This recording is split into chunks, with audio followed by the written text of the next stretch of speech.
Check, check, check. Check, check, check. We got nothing in the audio.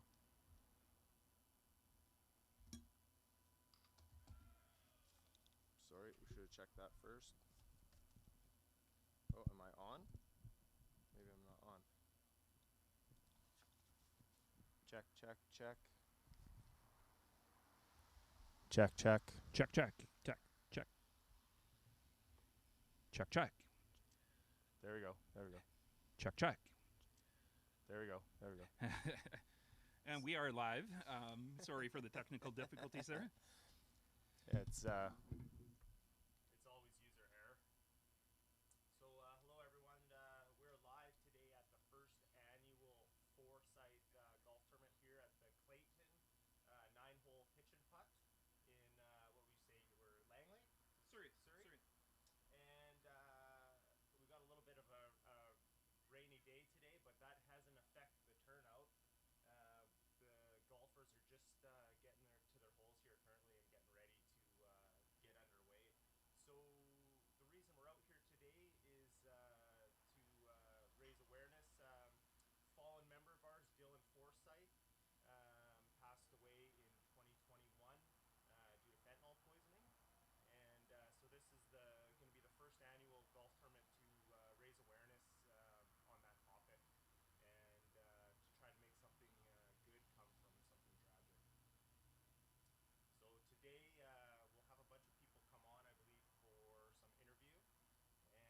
And I got front row seats here too. I'm not sure exactly what hole I got, but we're in the line of fire, so we'll see if we duck some long drives here.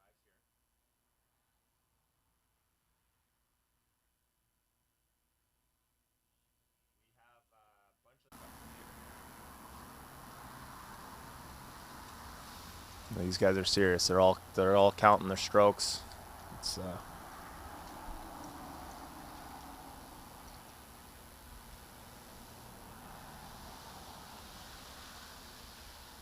Do you have access to see who's viewing?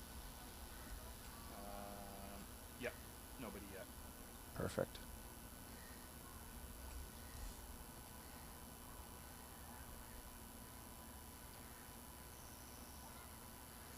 I've had to change your internet connection here for who's viewing.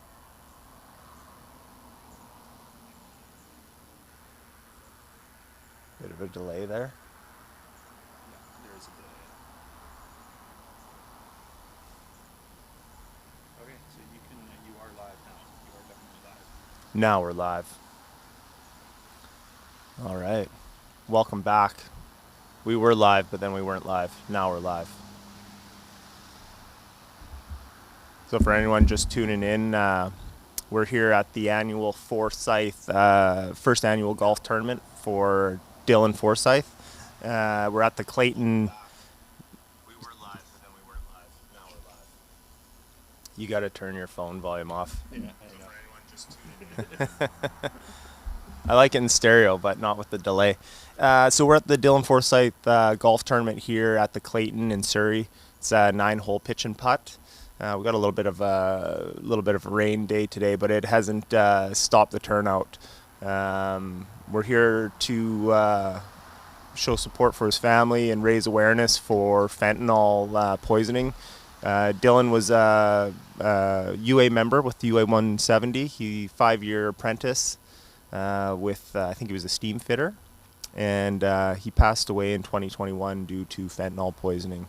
And so to make something good come from something so tragic, we're here to raise awareness and raise money to ensure stuff like this doesn't happen in the future. And we're here under a little tent because of the rain. We're about 40 feet from one of the greens, so we've already seen some balls fly by. It's there's been a little bit of action so far. So the golfing just got underway here. And we just had the first group come past the hole that's just beside us here, just off camera. We will have some different guests on throughout the podcast here, and I think Mark himself, Mark Donnery, our production for the podcast, and who also does a lot of training throughout the hall. is actually related family member to Dylan, so he'll be on as well to speak. And yeah, we got our next group of golfers here. We got one guy. He just dropped one right beside the green, and he's gonna get set up to putt. And so I noticed he just picked the ball up off the rough, but then when he dropped it back down, it was on the green. I don't know if that was on purpose or if that was just by mistake. But I'm just trying to get a backdrop here. I'll be on with you here in a second. This is probably a little hard right now. so this gentleman's. We got one guy here pitching, and yeah, he's on the green. And next gentleman here is set up for about a 20-foot putt. We'll see how he does here.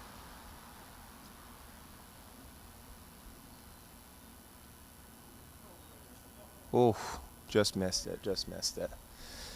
Great facility here. 9-hole pitch and putt. And I believe they're artificial greens, but they're all pristine.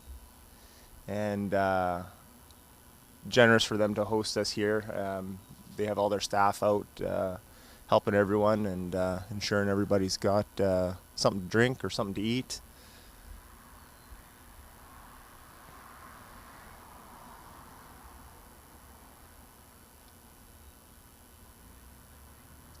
And we've got a group of 2 here. Oh, the one gentleman just missed a 2-foot putt there, and you could see the frustration on his face. And he just missed the 2-foot going the other direction as well. So maybe the next hole things will pick up for him.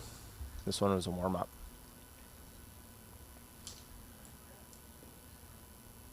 We have a few UA 170 members playing along with some of Dylan's friends and family. And we've got a couple instructors from UAPIC BC here today on the course.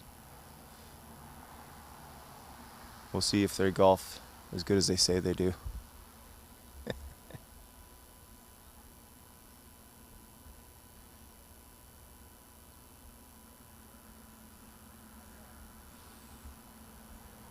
So I'm looking to my left here. I'm keeping an eye up because everyone's just teeing off here. So I just want to be ready to duck if required. We had one ball come through already on the first round. Good thing it was bright orange. So safety first.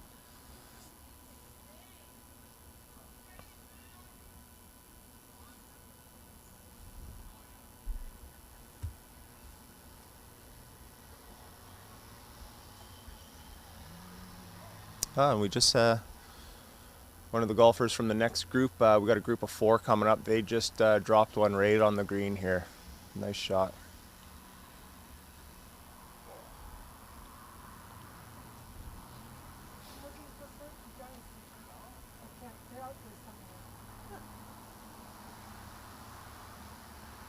Okay, I can't see what's going on, but I will come on. I can't see anything. Maybe. You can see my phone? Can you see my phone? I can see your phone, yeah. You're a bit of a control freak. You can't do it blind? No. Hey, look at that. I'm on camera. So everyone, welcome. This is a rare opportunity to catch Mark in his natural habitat. So, I gotta look this way. This is weird. I can't do both. This is hard. This is hard. Yeah, you're trying to switch. Yeah. So, yeah, I just want to thank you, Ryan, for giving of your time for this and Absolutely. and coming out and doing the whole podcast with me. Yeah. So I really appreciate it on your day off. Yeah. But it's rainy. What else would you be doing? Not hanging out at the beach. So. That's right. Not hanging out at the beach. But is there ever really a day off? No, no, not with us. No, we're never taking time off. So no, it's I'm happy to be here. I'm happy to be part of this. This is an important topic, clearly. Yes. And I'm thank you for inviting me. Yeah. Really. Yeah, when it happened, one of the first things that went through my mind is being in video stuff. I want to make what happened, I want to build a legacy out of it, and maybe making some videos about it, trying to raise awareness. But this is awesome. This kind of came up, and My brother Steve and Shelly were organizing this, and I thought, oh, this would be perfect to have the wage wagon out here. Unfortunately, we couldn't bring it out today. Yeah. But have the Hall podcast live on location. So. Yeah, no, it's great. It's a great opportunity. I had the wage wagon probably would have been stuck out here in the grass and would have been turned into a beer cart. Mid course. But no, it's great to be out here. It's an important topic. It's all right. Got a phone call from Tab here. Okay. Hello. When your phone rings when you're on the podcast, that means you're buying the next round. We're actually live right now. So. Heads up guys are here. Oh, okay, perfect. So what do I do? Send them up Yeah, to you? send them over here. So we have our first guest coming up from Heads Up Guys. Okay. Heads up guys. Just gonna, heads up men. Heads Up Guys. Heads Up Guys. So I will just go and grab him. Okay. Well, that was a short cameo. Mark Donnery. I'll come back on later. So we'll have a couple different guests that are going to come through, and maybe we'll even pull a couple golfers in here to hear how their golf game's going.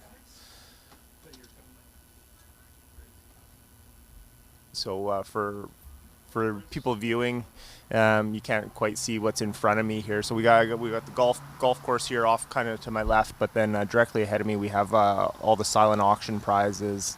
A bunch of the donated gifts, really great selection of gifts. A lot of people turned up to donate, which is great.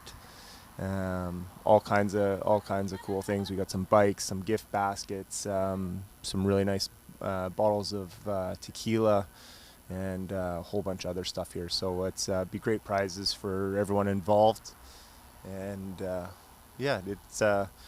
Part of being out here and starting the annual golf tournament is to make something good out of something bad, right? No matter what happens, if you look hard enough, you'll find some good in it. And I think what they're doing here with the golf tournament is a way to turn it around and get some positive out of a tragic situation. Unfortunately, being kind of a remote thing, it's a little odd. So jump on in.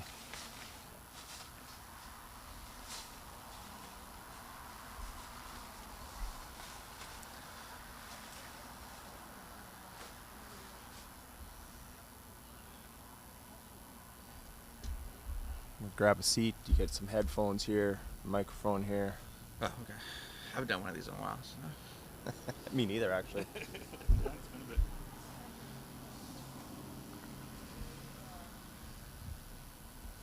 How's it going? That's good. Good. I'm Ryan. Josh. Josh? Nice to meet you, Josh. Nice to meet you.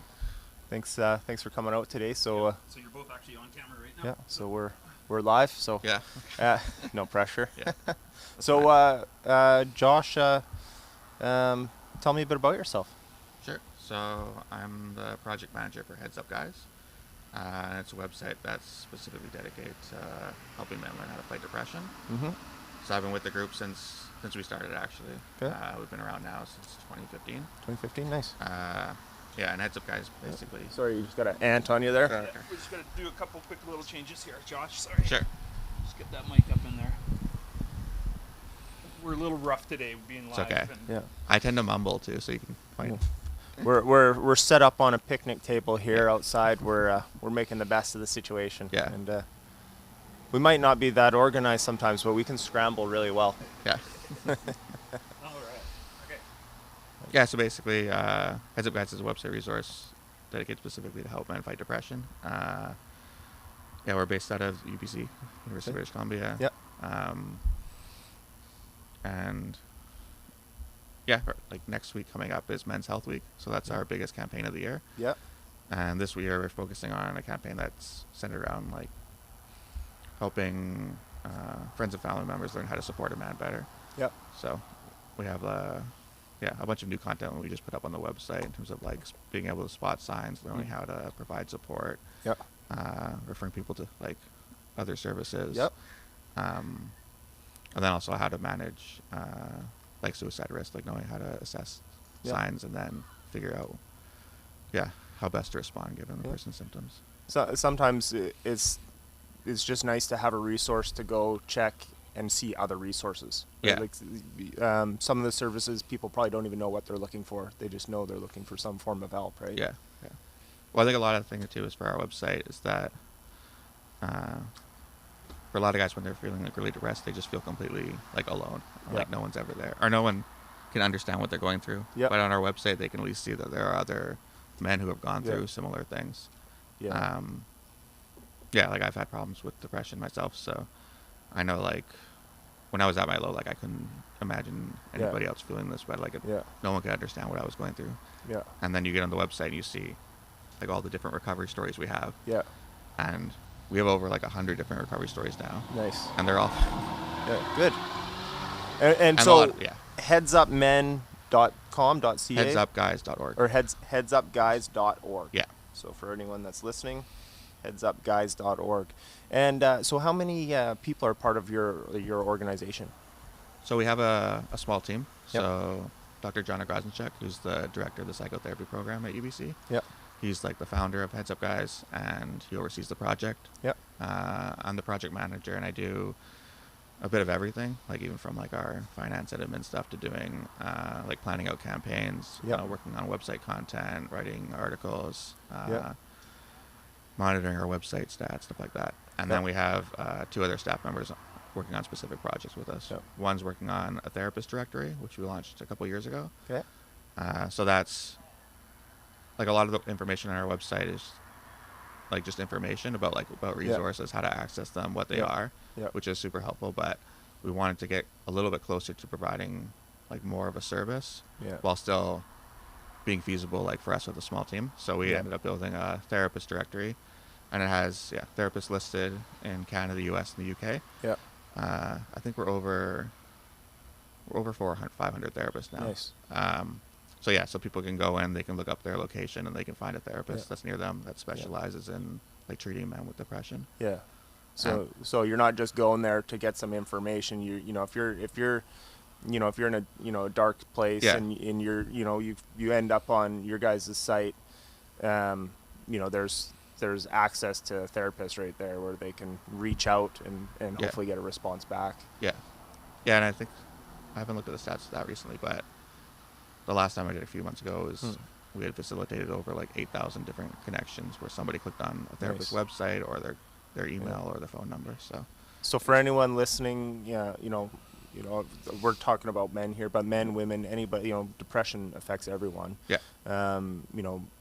There used to be that stigma with men that you don't talk about your feelings, right? You keep it to yourself. Just know that you're not alone, right? There's clearly you got the stats because you see the Yeah. metrics of the people that are checking your site, going through your stuff. You're not actually alone. You're not the only person, right? Yeah. No, most definitely. So how do you guys get funding for your project? Is that through UBC or what does that look like? We don't get any direct funding through UBC. So Okay. through John's office, we get like office space, and we get like HR, finance, admin support, like that type of stuff. Yep. But all the other funding that we get comes from private donations, Okay. which is really great while you guys are Mm-hmm. fundraising for Dylan here. Yep. And we really appreciate it. Otherwise, we get funds for like specific projects from Yep. different foundations we apply to. Yep.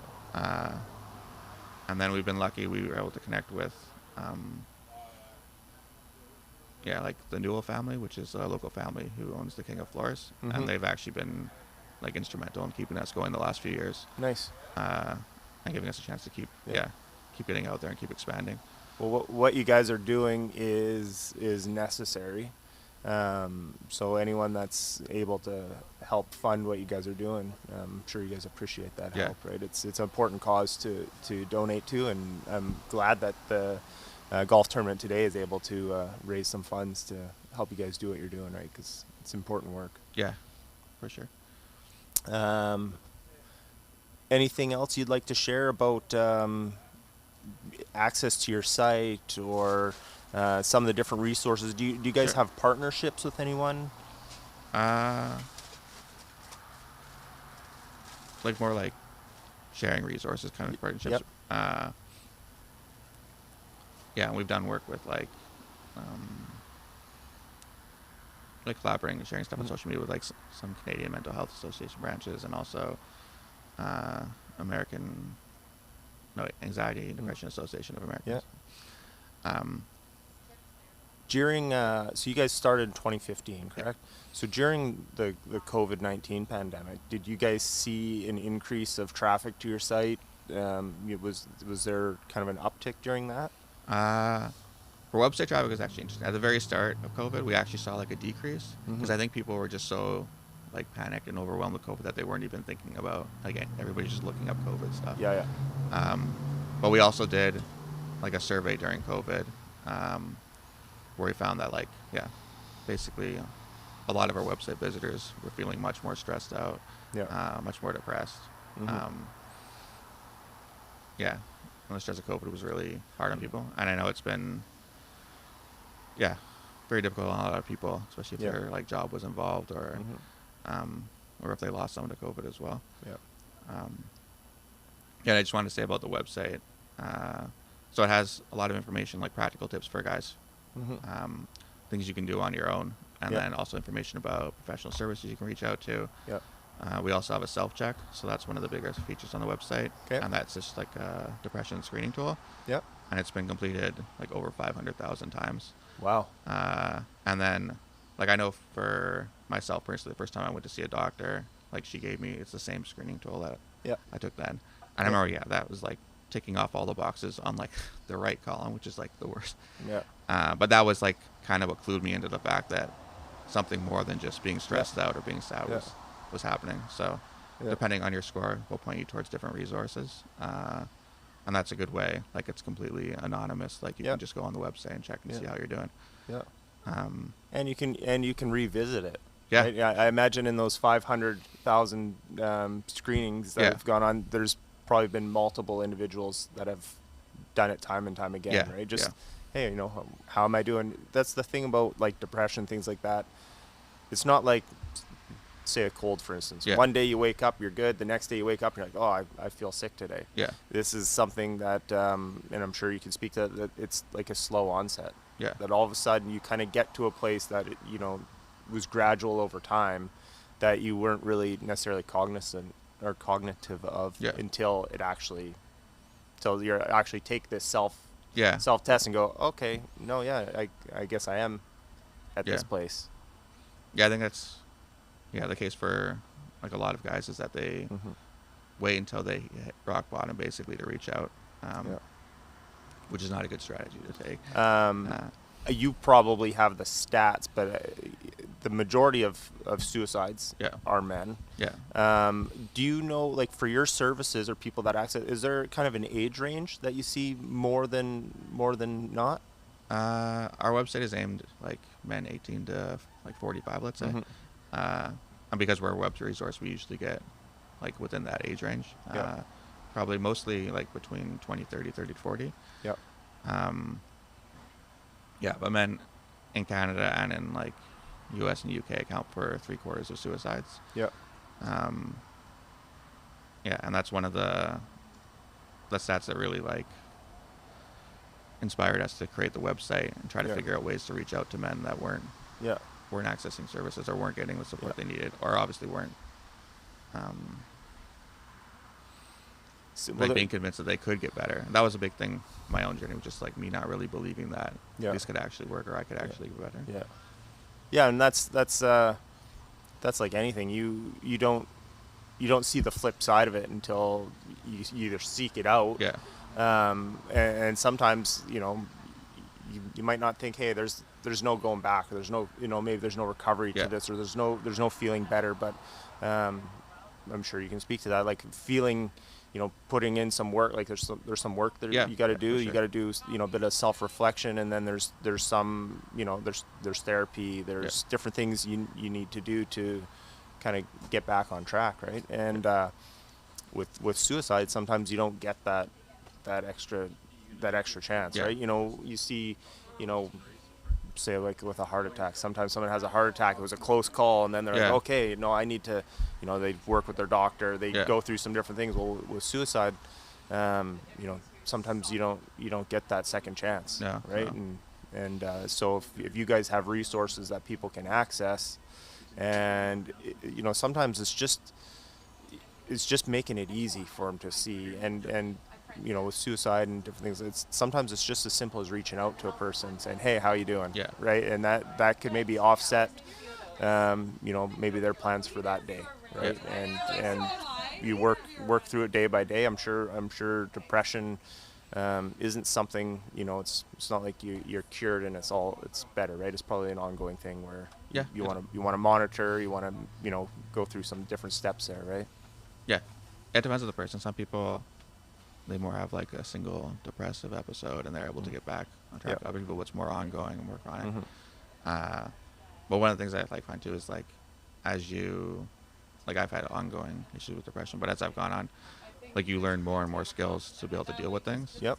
So that like the next time maybe you go through a bad patch, like 3 or 5 things that like actually like worked well for you. So Mm-hmm. you're in a much better place to like shorten how badly you're feeling for, rebound faster. Yeah. I'm sure you're able to recognize after speaking with counselors, getting these tools in your toolbox, if you will. You're probably able to recognize symptoms now, right? So you go, okay, I see what this is. I see where I'm at now, right? And it helps that self-reflection. Yeah, a lot of like depression overlaps with like everything. So like even like I think it's like 80%, 90% of people who have depression have issues with sleep. Yeah. But like issues with sleep is like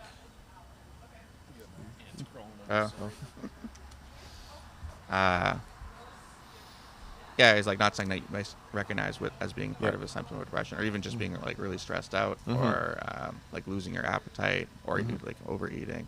Yeah. So there are a lot of things within depression besides like just low mood that a lot of guys tend not to recognize. In terms of like the differences between men and women in depression, once you get into like more serious symptoms, it's pretty similar. But for men, there's some early onset symptoms that like are really good to know about for the guy to be able to recognize himself, but also for supporters to be able to recognize. So things like anger and irritability can be a big one that can be a sign. Like more reckless behavior, so somebody's participating in more dangerous sports, or maybe they're drinking and driving, maybe they're showing other things that just show like a disregard for their own like safety. And also sometimes it's just like physical pains and soreness and things like that. So knowing about those things, that they can actually be precursors to getting a worse depression is actually just really good. And that's something the same thing like from my case, like I noticed like my mood was getting kind of like up and down, and I was really stressed out at work. And I just kept thinking, oh, okay, I'll just double down on whatever the task I'll get it done, I'll be better. And then I do that, and then I still wouldn't feel better. And then I go to the next task and like double down on that, it'll get better. And in the past that had worked, like whenever I faced something stressful, you just kind of like work through it. But then when you're dealing with something like depression, you can't just push through it. You can't just work it away. No, you can't work it away. No. So you have to be able to take a step back and see, like something bigger is going on, something that's more. Things like depression, because everyone's their own individual, so everyone's different. But everyone also lives in a different environment. So everyone has, maybe they have a different family structure or friend group or, some other dynamic that, maybe they get through it, kind of naturally without even being aware of it, right? Where, other people maybe don't have, a support structure or they don't have the best family dynamic or whatever, right? So because everybody has these different symptoms, different, levels of, severity, if you want to call it that, and then different coping mechanisms that some people might cope through and have some of these tools just naturally, and they don't even realize that they have them, right? But being able to, go through your guys' site and kind of gain some of these tools and to do the self-reflection is huge. And then, I'm sure you would recommend, I recommend, like if you do the self-assessment and you feel like, hey, you know what, this is something, talk to a professional. Reach out. It's, all those services are confidential, right? seek the help and talk to somebody. I know a lot of first responders that are friends of mine, and they they talk to people when they see tragic scenes or they experience different things, and it's part of their job. They're mandatory that they speak with these individuals, right? So they can work on their mental health, right? And so people that work in the construction trades or in any field aren't mandated to seek this help, right? So they got to seek it on their own, right? So it's definitely no harm could come of it. Yeah. And I also say, like when you kind of make a decision to reach out or seek help, that you like stick to it. So it's like sometimes like the first person you reach out to, maybe you talk to like a friend, but they aren't that helpful. Like that doesn't mean like no one's going to be helpful, or maybe like you try to get an appointment with a therapist, but they have a long wait list. Yeah. You really have to be your own like advocate to get services, and once you are able to get them, like it will actually really help, so it's worth all the effort. But yeah, I'd just say to people, you have to be more like relentless in your pursuit of like recovery than depression is in actually bringing you down. And just like anything, if you're going to get a knee replacement, maybe you would get a couple different opinions, right? Sure. And so talk to a couple different people, right? It's I guess the biggest takeaway from all of this is that these resources are available. If you look for them, the resources are there. Take advantage of them, right?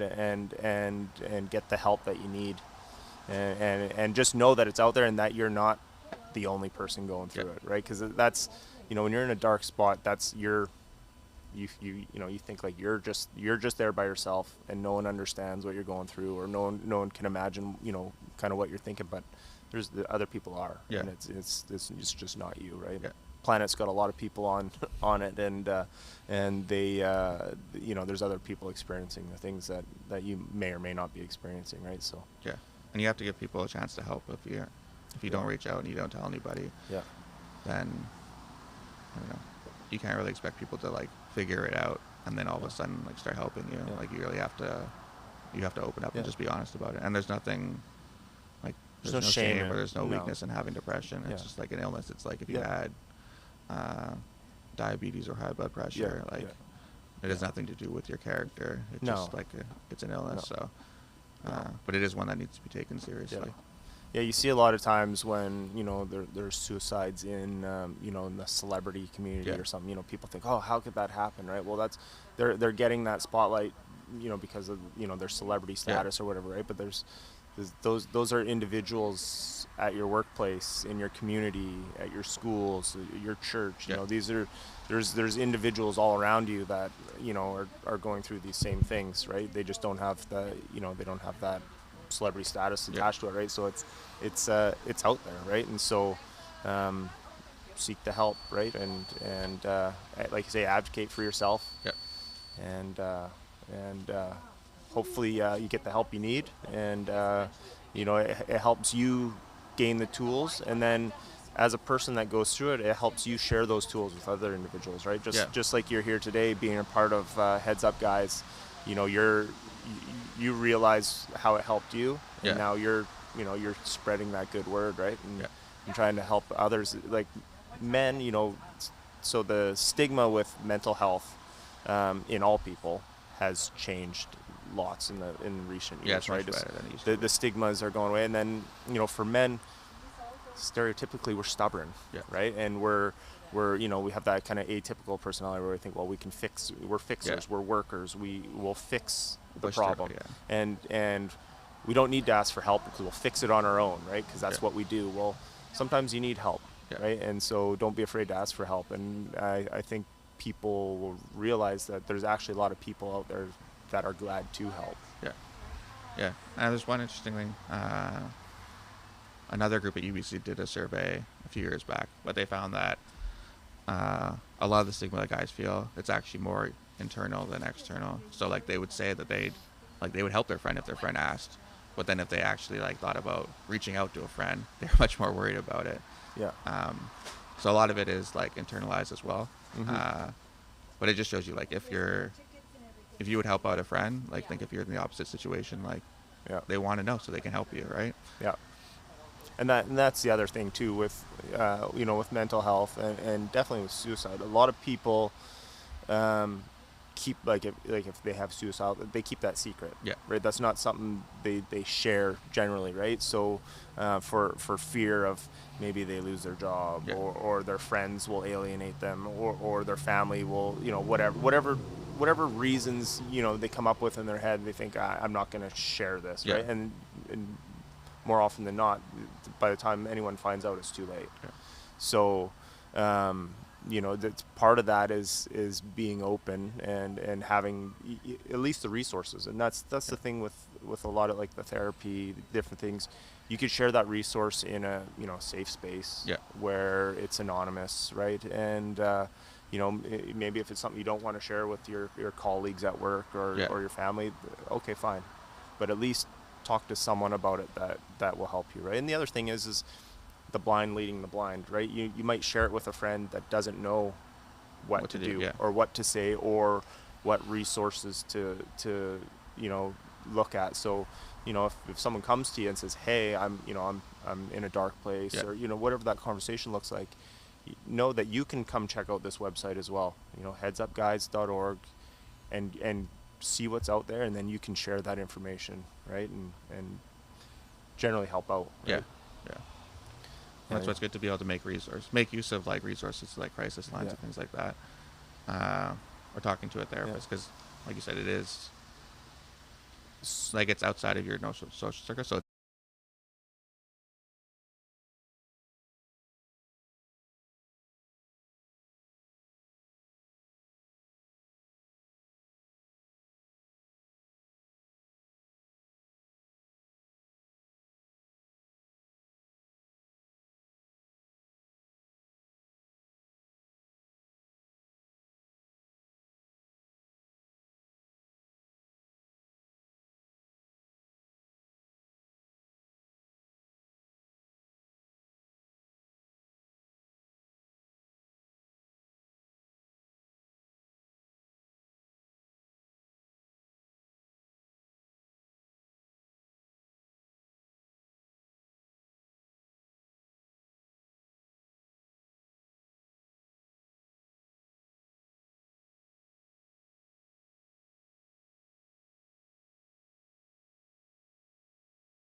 I think it's really good. Like a lot of within the last like 5 years or so, there've been a lot more people talking about it, and a lot more men stepping up and sharing their story as well.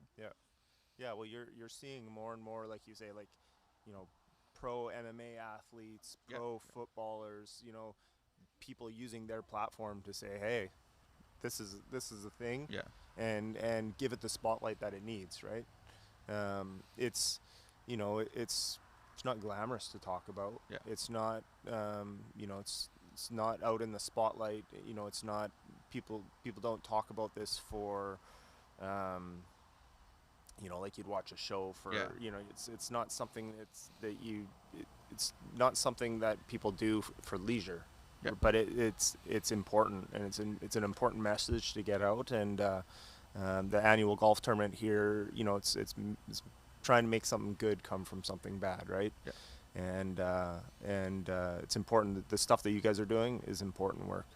Do you have any of your recent campaigns or any future campaigns you want to talk about, or? Just the next week is Men's Health Week, so it's the week that leads up to Father's Day. And we'll be doing a campaign about empowering friends and family members to be able to support a man they care about. So if you go to headsupguides.org, there'll be like a banner, and you can click on it, and that takes you to like the section of the website that we just sort of revamped and redid. Perfect. So there's tons of information, and then you can at least, like, if somebody does approach you, you'll know like kind of what to say. Because there's even examples like you can say this, you can say this. And then also like know the signs to look for, so that if there's a guy in your life, maybe you can help him realize what's going on before he does, or even just be the first person that tells him it's okay to talk about.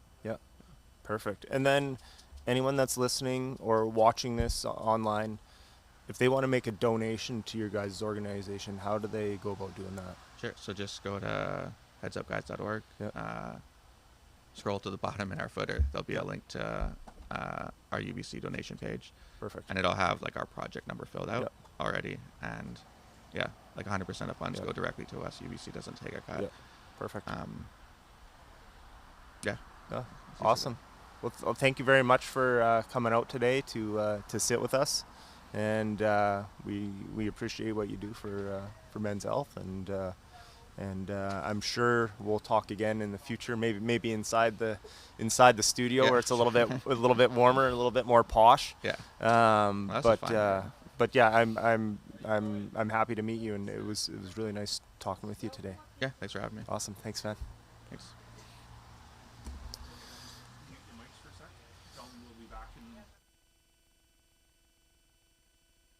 We're just going to take a short break here, and then we'll be back live. Thank you.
Turn the volume down to that one, which is the first slider. Yeah.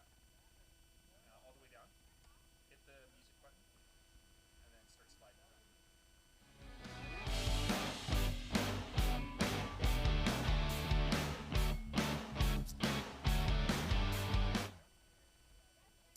Hello, everyone. We're back here live at the Forsythe golf tournament. It's first annual golf tournament here at the Clayton. In I can't hear you on here. sorry, we're just got some technical difficulties here. Just Coming back on. dial here that probably got bumped. So we're back at the first annual golf tournament, and we got some of our audio stuff worked out.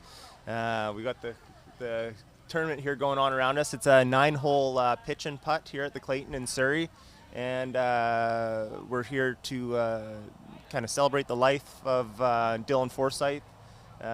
He's a UA member, steam fitter, a bunch of his friends, family, and a bunch of people here from the union out today to golf in the rain, and everybody's having a great time. And our next guest is Denise. Hi, How are you? I'm good. How are you? Good. I'm just going to slide this over to you just so it's a little closer to you. I'm well.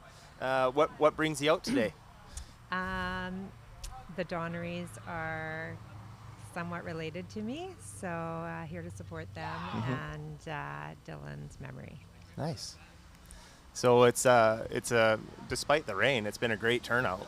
It's fantastic. Yeah. Yeah, super exciting. So what do you remember back from when Dylan passed? From when he passed, it was shocking, and just everybody came together, and it was just a really hard time for all of the family, for all of his family, and just that he was so young, just so young, and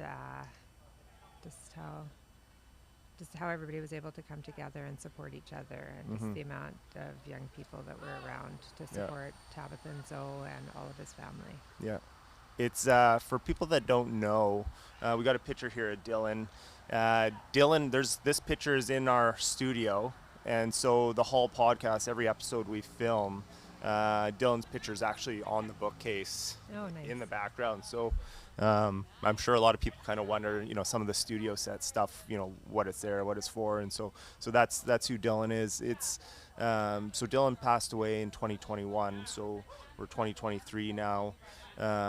It takes a bit of time to process, some of this stuff, right? Obviously at the time, you can't believe it, right? Now, that some time's passed, we look for the good. There's good in everything.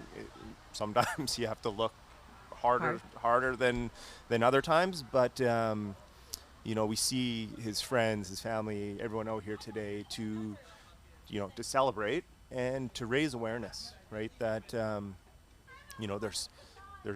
there's drugs are drugs, but there's poison drugs. There's fentanyl. There's different things out there that it's a high risk, right? And generally people associate drug overdose with somebody that they see as a drug addict, or the stereotypical say downtown east side, or whatever that stereotypical. It's not the case. It is not the case at all. Not at all. I work in mental health, so I see people from all walks of life that have overdosed, fortunately not have died, but that it's impacted. And so unfortunately for Dylan, the outcome was tragic. But yeah, it can affect everybody.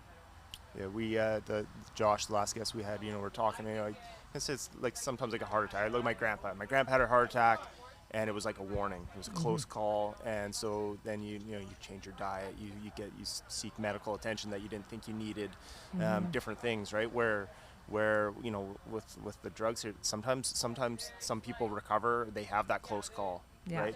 But like in Dylan's case, you didn't get that, right? And so.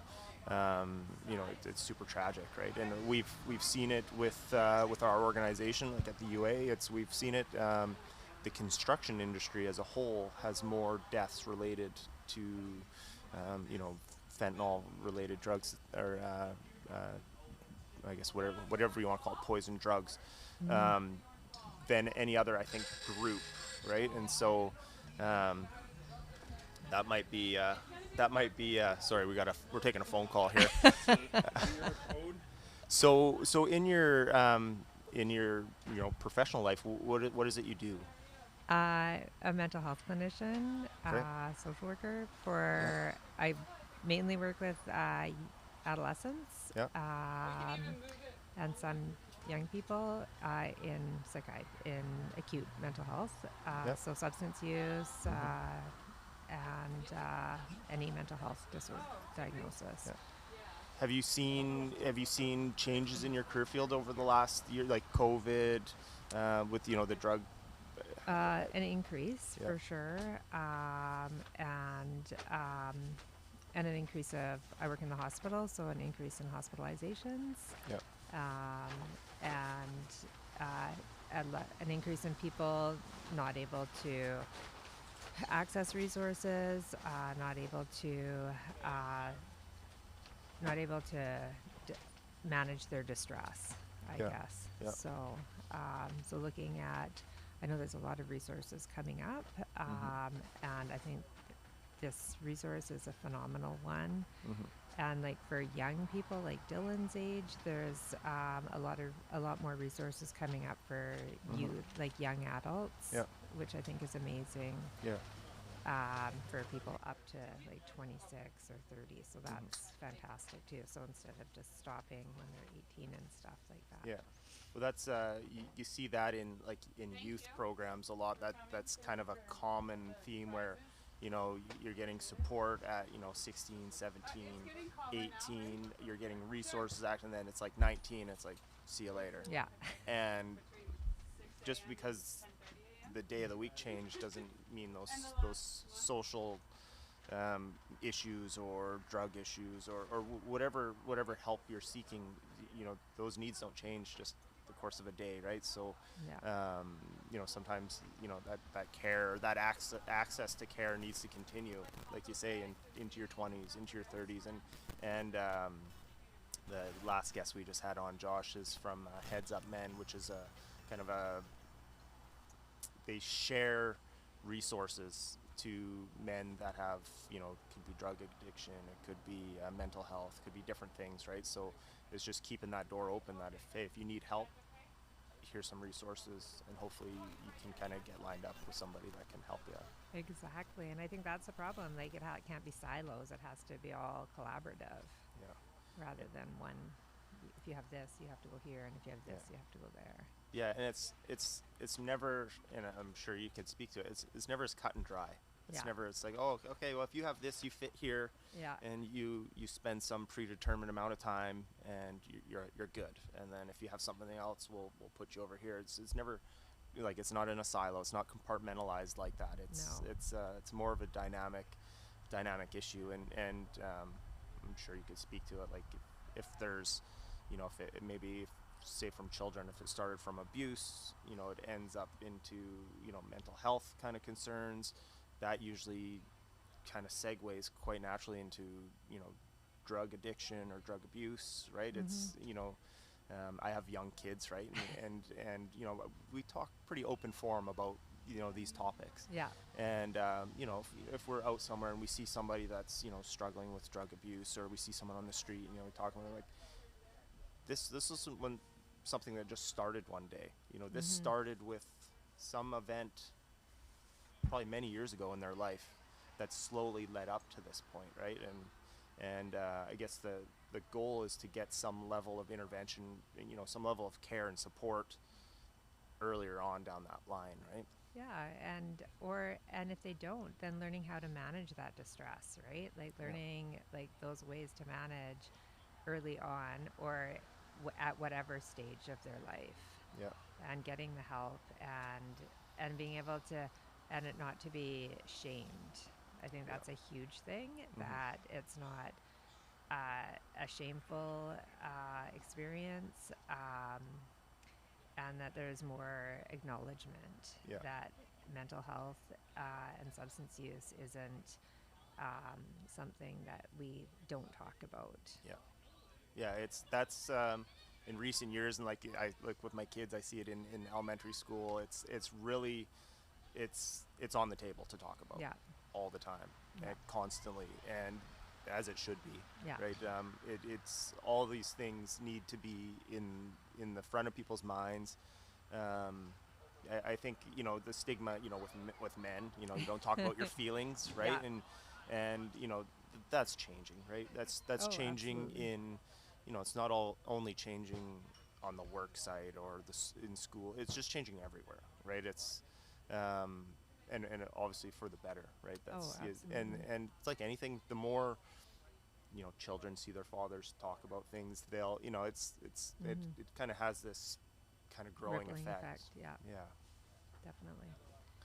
Yeah, so hopefully moving forward that there's more resources, and that people aren't afraid to, in workplaces, it's not stigmatized, or it's not something that workplaces aren't saying that you can't acknowledge Yeah. if there's mental health issues, or coworkers aren't shaming their colleagues. Yeah. Definitely, you know, in, you know, our, you know, I work for UA 170. We, you know, Mark and I, we were from that union environment where, you know, there's that kind of brotherhood, sisterhood. It's definitely, we're about helping one another, and not shaming someone if they got to say something, right? Yeah. It's kind of walks the same line as, having the right to refuse unsafe work, right? Yeah. It's if you need to talk about something, talk about it, Yeah. right? And as minor or as major as it may be, if you don't talk about it, no one's aware of it. Yeah. Nothing can be done about it, right? So just being able to have that kind of knowledge or that feeling that you go, hey, yeah, I can talk about this, and I'm not going to be made fun of or segregated from my peers or whatever, right? Yeah, for sure. And for young people, like I know, because you guys have lots of out of town workers and Yeah. stuff like that. For young people, they have like foundries like popping up all over BC. So that's like for up to 25-year-olds, and it's all online, a lot of it. So I think that's great too. They do a lot of work for youth all throughout BC. Yeah. Is there any resources you'd like to share, or like resources? Is there somewhere where you go as kind of your go-to spot to? Yeah, so CAM8, which is out of Toronto, but they have amazing resources. Kelty Mental Health, it's more for young people, but they still have great resources for adults too, and for parents. And out of Australia is Emerging Minds,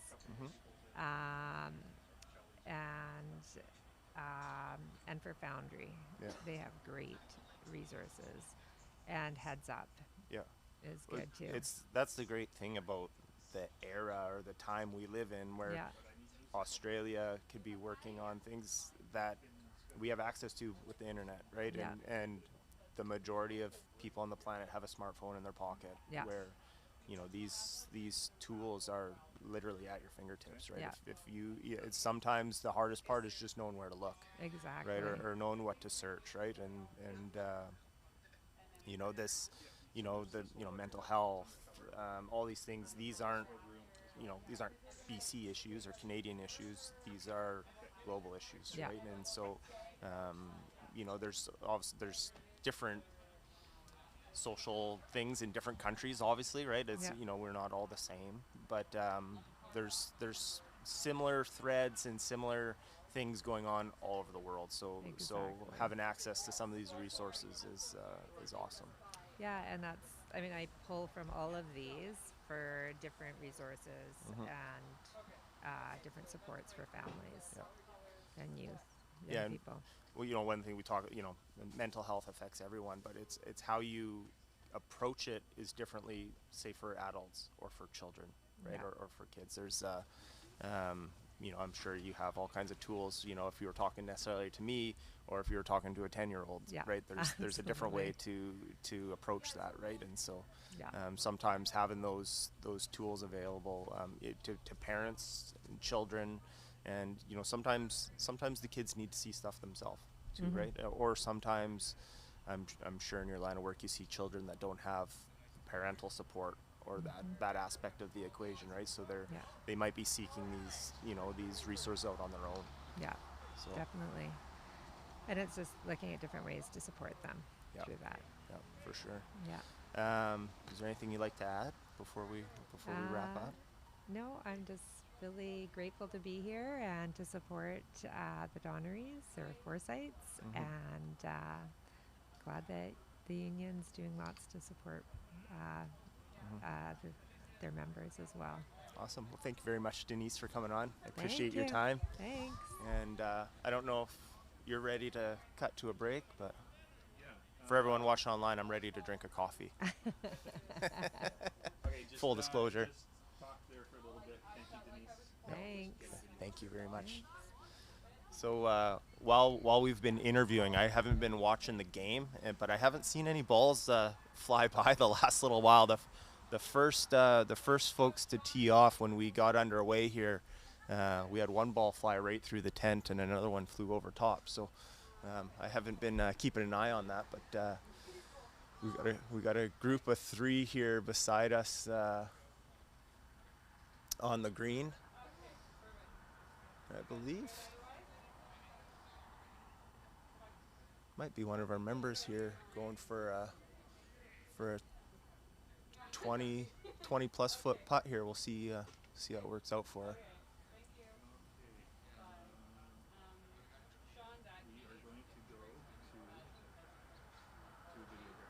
All right. So this is our interview with CIRP. Perfect. All right, so we're gonna switch to video here. It's gonna be a video. It's with Vicky from CIRP, and hope you enjoy. Thank you. Hello, everyone. Welcome to the Hall Podcast. I'm your host today, Ryan King. We're doing the podcast a little different format today. We're with Vicky Waldron from CIRP, and we're just communicating via online. And you may hear some background noise. We got some high school students in the shop today running some equipment, so I apologize in advance for that. Vicky, how are you? I'm good, thank you. Thanks for having me on. Yeah, thank you very much for coming on. So tell us a little bit about CIRP. So CIRP is a jointly funded union and employer program. We've been around since the mid-1980s. And we provide mental health and substance use services to all of our members and their family members as well. And so when I say we provide mental health and substance use services, that's a whole range, a whole spectrum of services, whatever an individual might need. So that's anything from individual counselling, it might be psychoeducational workshops, it might be group work, and of course it's residential treatment as well. Okay. And how did you find yourself involved with CIRP?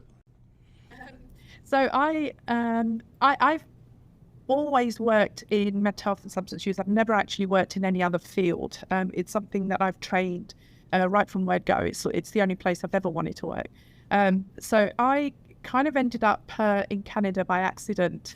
I didn't plan to move to Canada. I ended up here by accident. And while I was here, I was looking for work to kind of get back into what I'm trained to do, which is work with folk who struggle with mental health and addictions. And this job came up, and I came and interviewed, and it was just such a challenge, and I really wanted to be a part of that. Awesome. So I imagine over the last 20, 30 years, so you started in the 80s, so up till now, there must have been some changes in the program along the way. What have you seen since you've been a part of it? For sure. So I was brought in 2016, so about 7 years ago, over 7 years ago now. And my job was really to take a look at the program as it was and bring it up to what we would say best practices today. So when the program was first developed in the mid-1980s, I have to tell you, it was cutting edge. It was developed by the unions. It was leading the pack in terms of what's being provided. And at that time, it was so leading edge that we had people from Australia, the UK, the US, people all across Canada came to visit, to have a look at what the unions here were doing. And at that time, it was really a referral service. So they set up this organisation, and if someone struggled with substance use, they would reach out to CIRP. CIRP would then refer them to whatever provincial services were available. Well, you kind of from that it moved on to the 90s into residential treatment, and so what that means is that we bought our own facility and built a recovery house which had its own bed, 16 beds I believe we had, and we treated people on site, right? So we weren't waiting for provincial services. And one of the reasons we did that, my understanding is that even back then, there were not enough resources available for members. So when you look at provincial services, I don't know that there's been as much increase in services as we've needed back then or now. So we ended up building our own facility.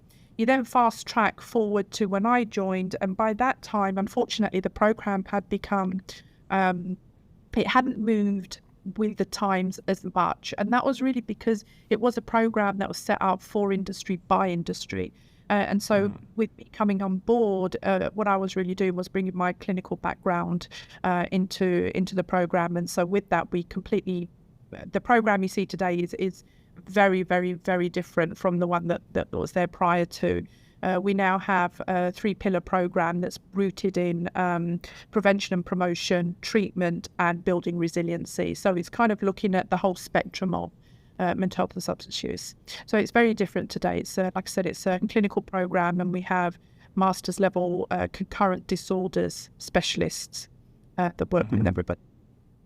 So there's kind of a different approach for different things, I'd imagine. Like it's not all just one, kind of one stop fix for any one thing, right? There's obviously there's the mental health aspect of what you guys do, but then there's also like the substance abuse side, which I'm sure has a different. You guys take a different approach to that.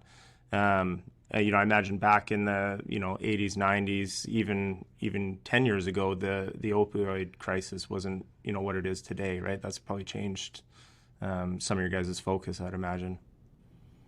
Yeah, you're absolutely right. Back in the day when it was first formed, the only thing we really had in terms of a model in treating any kind of substance use was the AA model. And the AA model is, people often mistakenly think that we don't believe in AA because we've changed to a biopsychosocial model, but that's actually not true.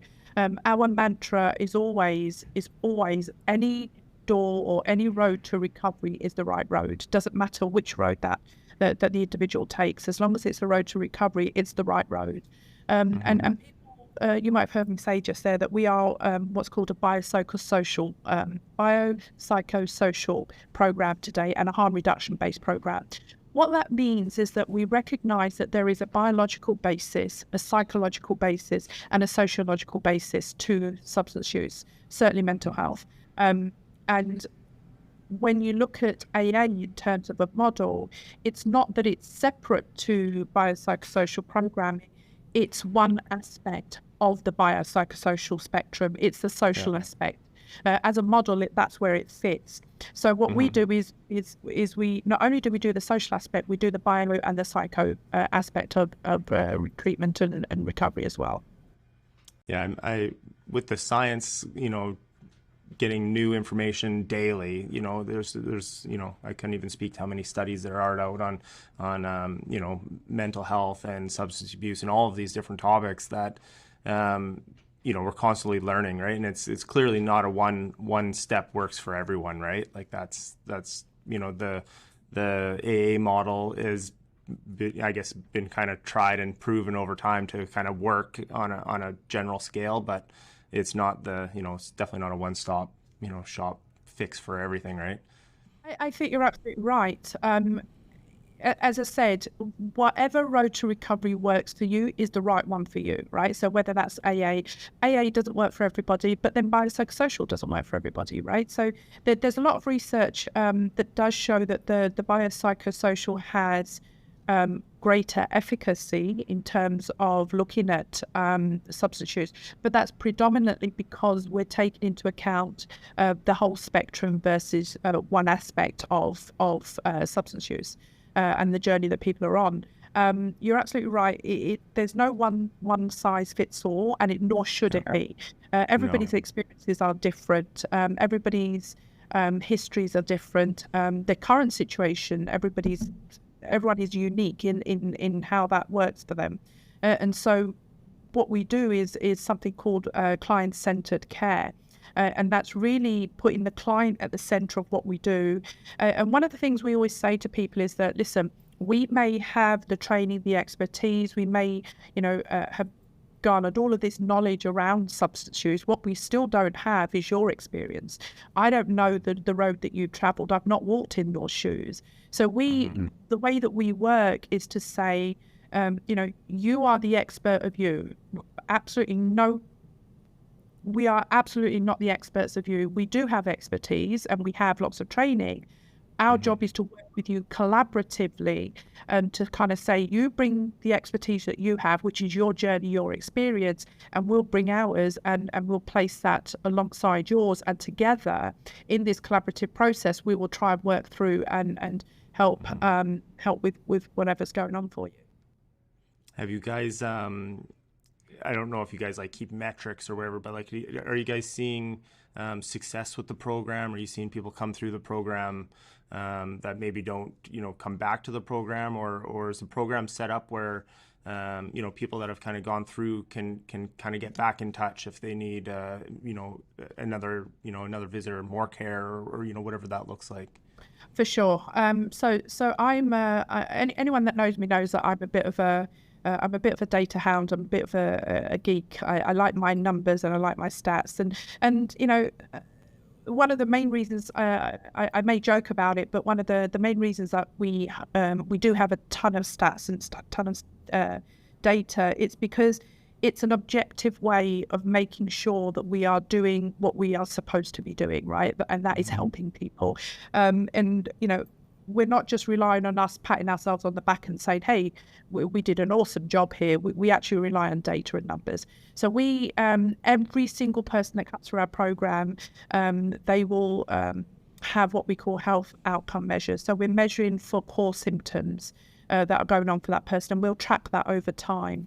And we find, before I talk about that, what I should say is when we're tracking those symptoms, we have a clinical team, and then we also have a clinical supervisor.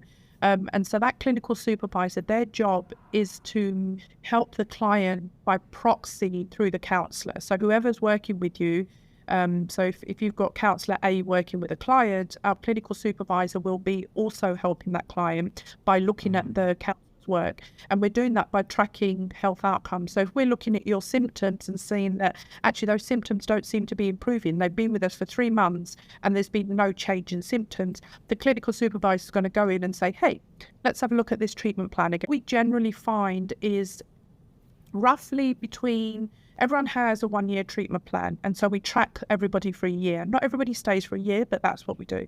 And so we find that when people first come in, generally, roughly about 80% of people that come and see us initially, at baseline, they will have moderate to severe symptoms of mental health and substance use, roughly about 80%.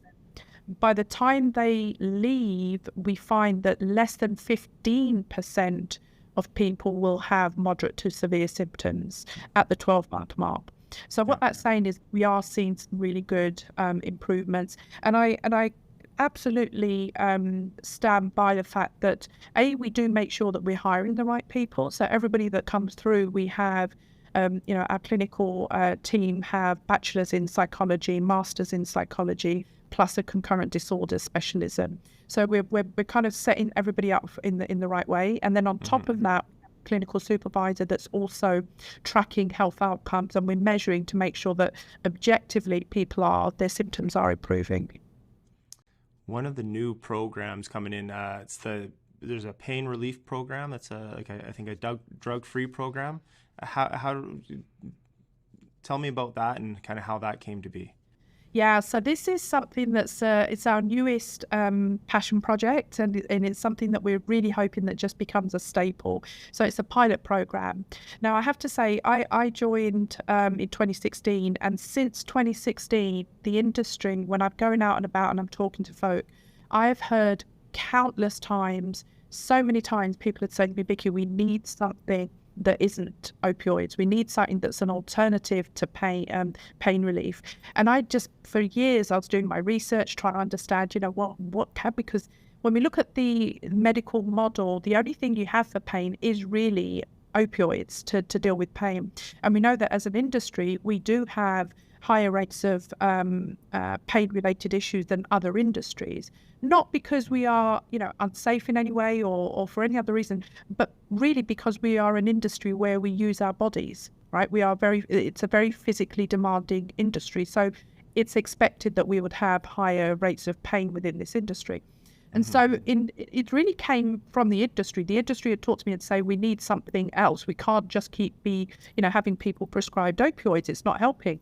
So for years, I was just kind of researching, and I came across this new, it was actually in 2019, I came across this brand new intervention called myoactivation. People often confuse it for acupuncture type needling. It uses needles and uses similar needles, but it's not acupuncture, and it's not the needling that you get at physiotherapy either. it's a different process. And anyway, so I did some research. We spent a year developing a program around it, and then we launched in end of January, early February 2020. Well, you know what happened in 2020. So we spent a year developing it, launched it, and then it just had to pack up because of COVID. And since then, we've been desperate to get it going again. So we have that now. So we finally got some funding from the ministry, and we're running it for a year. It's open to all construction workers, not just union and unionised members. It's all construction workers. What we're finding, and we're still early days, but I can't wait to kind of get some stats back out to industry.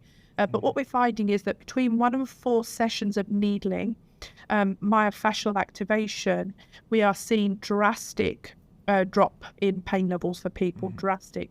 Anecdotally, I could tell you, I spoke to one gentleman, and he said that he'd had pain for 25 years, didn't hold much hope of coming here. And, he said, I'll try it, but I'm not holding my breath. He tried it, and he said that his pain had come down to the lowest it's ever been in that 25 years. And he had 4 sessions, and he just absolutely thrilled with the results. So we're very excited about it, It's open to anyone at all.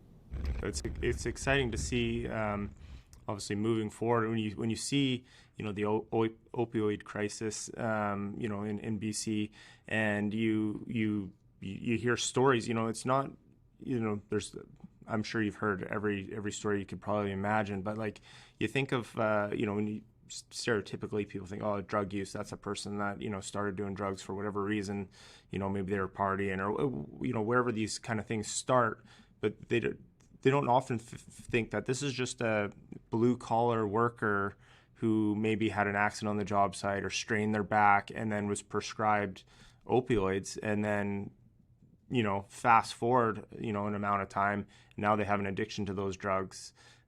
They've become dependent on those drugs, and then now you have another problem, right? So you still have the pain problem because that maybe hasn't gone away or hasn't kind of been remedied, but now you have a substance abuse problem as well, right? And so this kind of takes one part of that equation out, right? So now you can just focus on the pain management and that remedy. And you're 100% right. And so we have so there's a whole number of factors that have led to where we are today within the industry, I believe. So we have, like I said, higher injury rates. And usually when you look at the research, the types of injuries we're getting when we're talking about pain is usually soft tissue damage, and it's usually lower back. That's the greatest amount of injuries that we're getting, or the greatest type of injuries we're getting. And so when you look at soft tissue damage, and you look at the regular treatment that exists currently, you have 2 options. You can either mask that pain with opioids, which doesn't fix it, just masks it, or you can go into physiotherapy, which is months and months and months of rehab, right? So, and then you kind of go, well, you can see why someone says, well, I need to get back to work. Plus, there's pressures to get back to work as well, right? Because there's shortage of workers. It's a very high stress industry, and so you've got this urgent need to get back to work, but the injury actually requires months of rehab, right? Soft tissue damage. We know that can take 6-7 months of repair and rest for that to heal. So you can understand why people were turning to opioids, because you can get back to work the next day. You injure your back, you take a tablet, it's covered the pain, it's masked the pain, it's not fixed anything, you get back to work. But the problem is, exactly as you said, once that prescription ends and now you don't have those opioids, well, that underlying injury is still there. So this is where I think our pilot with this new pain service is really unique, in that it usually works out, the data is showing between 1 and 4 sessions, that's it, and then you're done. And it's not, you're not coming in for again and again and again and again. It's just 1 to 4 sessions.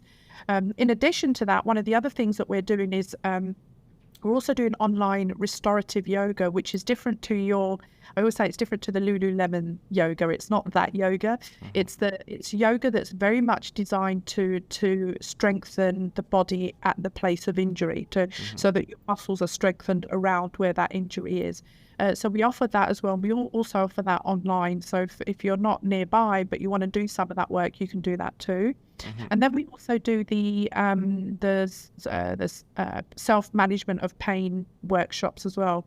So many people don't realize this, but the way that you and I experience pain is quite subjective. For someone who is someone who has a chronic experience of pain will experience pain at a higher level than someone who experiences pain acutely. So I'll give you an example of that. So say you had stubbed your toe, but other than that, you don't have any pain issues. I've struggled with back pain for many years, lower back pain, and I stubbed my toe. What we're going to find is that your experience and how you would rate that pain of stubbing your toe would actually be lower than me, because I've lived with chronic pain, and so my experience of pain is higher. And so psychologically, we can start to look at how we manage that pain as well. And so we've developed some self-management of pain classes as well, and people can take those to help manage some of that pain as well. Yeah, always when you're, if you're at the doctor or the hospital or dentist or wherever, and they're like, give me your pain on a 1 to 10, 10 being the worst pain. I'm always like, well, I don't know. I think like if you lost a limb, that would hurt quite a bit. Like that would probably be a 10, right? So, like everyone's pain scale, like you just mentioned, is it's subjective, right? And it's different. My kid hurts himself. He's like, oh, it's like an 8, Dad, right? I'm like, okay, well, right. But so I know you're on a time crunch here, and we could talk for hours on this subject. It's interesting on so many levels, and it is extremely informative. But before we kind of leave, how do people get in touch with CIRP? How do the people get access to the services that you have available? So one of the things that was really important to me when I first came on board was to take away absolutely as many barriers as we possibly could. And so it is really easy. You just call the number and we will take it from there. That's all you got to do, is remember the CIRP number, and that's it. And that's 604-521-8611, and that's it. That's it. Just give us a call. Okay. We have a website. You can contact us through that if you wanted. You can even text into that number, and we will we'll pick up that text message, or you just call us. We really have taken away as many barriers as we can to make it easy to access. The phone service, someone answers that phone 24/7 kind of thing? Unfortunately not. We have limited resources. We manage that phone Monday to Friday, 9 to 5. However, we do try and get back to you super fast. So we try wherever possible to return calls within 24 hours if we can. Okay. Awesome. Well, thank you very much for your time, Vicky. I'm like myself. I have so many questions, and I'm sure we'll reschedule maybe to do an in-person, and kind of pick up where we left off, because I think everyone like myself probably has a bunch of questions, and I'll have them all queued up for you next time we meet. If you don't have anything final to add, please do, and if not, it was a pleasure. So the last thing I would like to say is, I've talked about the clinic, but we have an app as well, which is putting resources directly into the hands of construction workers. It's called Build Strong, and you can get that. It's all one word, Build Strong, and you can get that wherever you get your apps. Definitely check that app out. It's got lots and lots of resources on there. Excellent. Well, thank you very much, Vicky. I appreciate your time, and we'll talk to you again soon. Hello, everyone. Welcome back to the first annual Forsythe golf tournament here at the Clayton 9-hole pitch and putt annual golf tournament to celebrate Dylan Forsythe's life and raise awareness for men's mental health and drug addiction. And we got Brad Newell here from King of Floors. How's it going, Brad? Hey, guys. Thanks for having me today. Yeah, you're welcome. Thanks for coming on. So what brings you out today? This is a great event. Thank you for doing this. I know this is tough, and But you're bringing amazing awareness to Heads Up Guys with this. Our family got involved in this 6 years ago in a massive way, and we've had struggles in our family. And Heads Up Guys is the main thing our family does now. I'm the guy in behind the scenes. I'm like the snapper. I've raised a lot of the money for it, and I've been able to get us a ton of advertising, somewhere between 15 and $20 million of advertising for free. Mm-hmm. So through our contacts and working hard, and everybody loves Heads Up Guys. I mean, Heads Up Guys is a resource for us guys to go when we're depressed. And there's been around 5 million men go to the site. 500,000 men have done the free self check. It's anonymous. Every guy should do it. There's also a stress test on there. And you know what, guys? We all struggle, you know.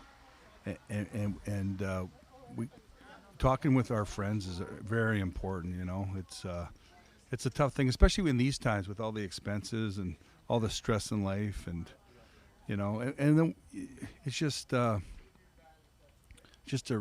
really, really good. Actually, it's a great site for women to go to also to find out why their guy screwed up. There's a ton of good information on here about depression, anxiety, stuff about suicide, stuff about drugs, lack of sleep, diet. I mean, you can spend all day on this site and learn a ton. Absolutely. So for people that are tuning in, so all the funds raised today are being donated to Heads Up Guys. You can check out their website, headsupguys.org. As Brad said, a great resource for men and women alike to check out, and if you have anxiety, depression, different things. It's a program that's been put together. It's run through UBC, but it's kind of its own project. They don't get funding through UBC, so money's raised through events like this. I know from King of Floors, you donate money to them. These monies are well spent with this organization, and it goes directly out to helping young men and women and families within, it's globally. It happens to be here in the Lower Mainland, but it's helping people all over the world. Yeah, and so when we first got involved, my cousin, he's in charge of a ton of charities, like hundreds of them, head accountant for it. And he told me this is one of the best run organizations he's ever seen. Like, basically all the money goes to Heads Up Guys. Mm-hmm. There's no big wages. There's no, money getting siphoned off here and money siphoned off there. And, I've got the pamphlets in my car. I give them out to every first responder that I see and thank them for what they've done. And Heads Up Guys is saving lives. We get roughly 200 people a day. This is a crazy stat. Now, this is worldwide. It'll punch into Google search painless death, terms like painless death, shotgun death, should I jump off a bridge? Those kind of terms that end up on our site. So that's Google Analytics picking it up, and then Heads Up Guys shows up. And we get so many cool testimonials of where it saved people's lives. Mm-hmm. And I'm so happy that our family's involved in it. And thanks for doing this today, guys. This is amazing. Yeah, no, you're welcome. And I'd say for every testimonial that you get, there's probably thousands of people that don't give that testimonial, but that benefited from landing on that website. We've had thousands of testimonials. Yeah. Like, this is literally saving lives. Yeah, that's good. No, it's we're happy to be here today. So Mark Donnery, the producer here for the podcast, he's related to Dylan. So he's we're happy to be out here, and we're happy to promote this cause and raise awareness for men's health. Drug-related deaths, all these things, that we should be talking about, open forum. Yeah, right? guys, we got to open up, eh? Like, if you're struggling, talk to a good friend of yours. Go to our site. There's therapists on there. There's so much good info. But if you're struggling, open up to your closest friends. Mm-hmm. They're not going to laugh at you, man. Like, they're probably struggling too, and it's tough being a guy, especially when we get a little bit older, right? Let's say we're 40, 45. It's not the same everywhere, but if mom's not happy, nobody's happy. If dad's not happy, who cares? There's a lot of stress in the family. There's financial problems. There's problems with the kids. And dad's supposed to suck it up and be strong. Well, it's tough on dad, And our bodies change too. We go through menopause, We don't talk about that, And, it's just, it's life. But I think it's not getting any better. But I think with organizations like Heads Up Guys and you guys helping us, I think things can get better. Yeah, I believe that's the case. It's you know, you're seeing it day by day. It's the stigmas are going away. You know, people are talking about things. It's not, you know, it's not something to be ashamed of or, you know, embarrassed about. It's you know, people are actively keeping the conversation going, right? Yeah, exactly. And you know, and these terms, like I personally don't like the word mental health. Personally, I'd rather use the word brain health. But you know, it's listen, one in five of us has a mental health condition. I got a form of bipolar. I don't even care. It's a gift. I've done pretty well in life. So you know, don't think that you're. And some of these words are terrible. Like the word schizophrenia is a terrible word. I don't like that word. You know, so if you know, it's you know, lots of anxiety these days too. Lots of just and sleep. You know, our sleep's so important, and our diet. You know, and there's so many things you can try. Like cold water is one of the best things you can do for your body. Swimming in the ocean. I go swimming like all month, all year, like 2-3 times, 4 or 5 times a month, even in December, January. I know it sounds crazy out in the ocean. It's tough, but when you get out, you feel like $1 million. And then, you know, our diets are important, and, you know, vitamins and minerals and sleep. Sleep's the one that's the tough one, you know. Yeah, and for people that have never struggled with sleep, it's hard to understand, Yeah. right? Like some people can just sleep anytime, any place, where, you know, if you've ever laid awake all night, you know, that's tough. One thing that's really good for sleep that nobody knows is reishi mushrooms, the natural mushrooms, not psilocybin. And I'm involved in the company. We're in the mushroom business, and reishi mushrooms are amazing for sleep for people. Like my doctor, he started taking them, and his sleep's gone from 5 hours to 9 hours on his Aura ring. And they see, you know, so there's lots of natural things you can try too. Yes, there's a place for psychotic drugs, but you know, but I think the natural stuff is the first step to try. And stay away from the Coke and the chocolate bars and the chips. That's not doing any of us any good. No, that's the sugars aren't helping anybody. No. Sorry, sugar industry. Yeah. Yeah, for sure. So, how did you hear about this event, and how did you? You know what? Brett, that runs our store, Brandon called Brett and says, "Hey, do you think Brad would donate to the event or come to it?" And I says, "Of course." So that's why. Yeah. Yeah. I think I can't remember, but yeah, they asked if we would come. Of course we would. I was looking forward to it today, actually. Yeah. You know. Well, thanks for being here. You know, it's like you've said. You know, the Heads Up guys. You know, they're looking for donations from people. You know, you got 100 employees. You got a handful of them that are probably struggling with the issues and the topics we've been discussing today. Dr. John that runs this, he started it. He is the best psychologist on the planet for men. He understands it better than anybody.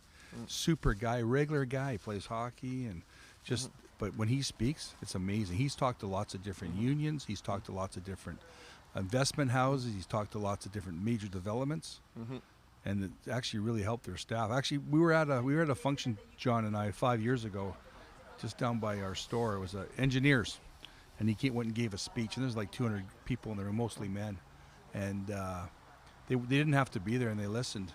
And when he was done, there were 6 guys in that room bawling. And I consoled 3 of them, and he did too. Like it was like my eyes really opened up. Yeah. Like whoa. Yeah. Well, you know, because some of these jobs are monotonous, or you're outside, and it's tough on guys. You know. Yeah. No, it's you know, and that's why we're out here to speak about it. I know you got somewhere to be this afternoon, so we're gonna let you go. But we appreciate your donation and your continued support. And it was a pleasure to meet you today, Brad. Thanks, guys. Yeah, thank you very much. Thanks a lot. Thank you.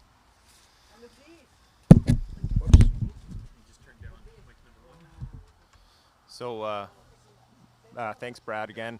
While we're sitting here, we had I heard a Fore in the background, and then I saw a pink ball just kind of roll through the tent here. So, somebody had the long drive there from the next group.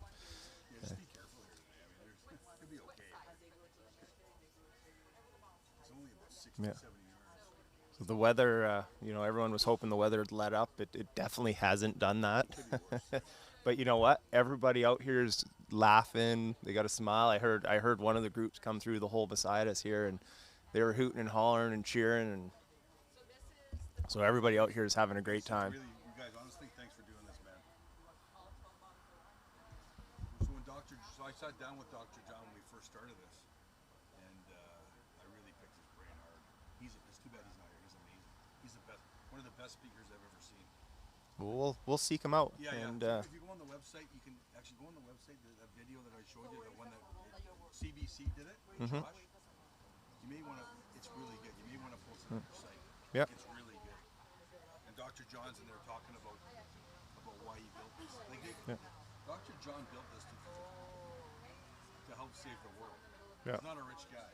Yeah. You know. So I'll get out of here now. Thanks, Brad. I'm just going to try and find. Okay. So you gotta just do your thing. Just do my thing. My online personality here is gonna come out. Thanks a lot. Man. Yeah, What's your first name again? it's Ryan. Sorry, Ryan. I should remember. That's Mark. I know that. Thanks, Brad. So while Mark's out looking for our next guest here, I'm watching some people here playing through. So we got a group of 4 here just approaching the green, and a great facility out here today. You know, of course the weather hasn't been the greatest, but everybody's having a blast out here. It's looks like a good round of golf. Okay, so here's some of the Donnery family. So Okay. let's put them on camera so you can just talk about the golf stuff. All right. Oh, that was like a 50-foot chip to pin from the rough. That was an incredible shot.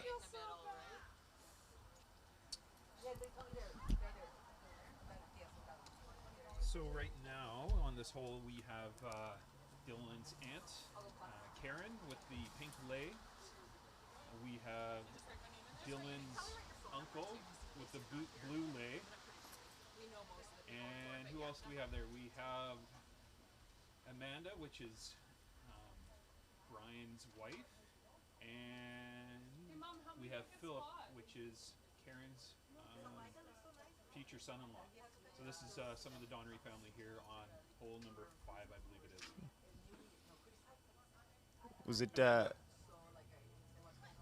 Tabitha, did you say? Tabitha is the mom. She's not here. So this is Amanda. Oh, Amanda, Amanda, congrats on the chip there. That was incredible. I'll get you to stand back. You're on camera right now. Right. Okay.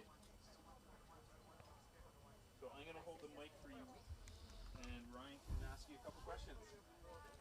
Yeah. Hold the mic. There you go. Sorry, your name again? Amanda. Amanda. So where'd you develop the golf skills from? Just pretty lucky. The last couple of years. So what's your relation to Dylan?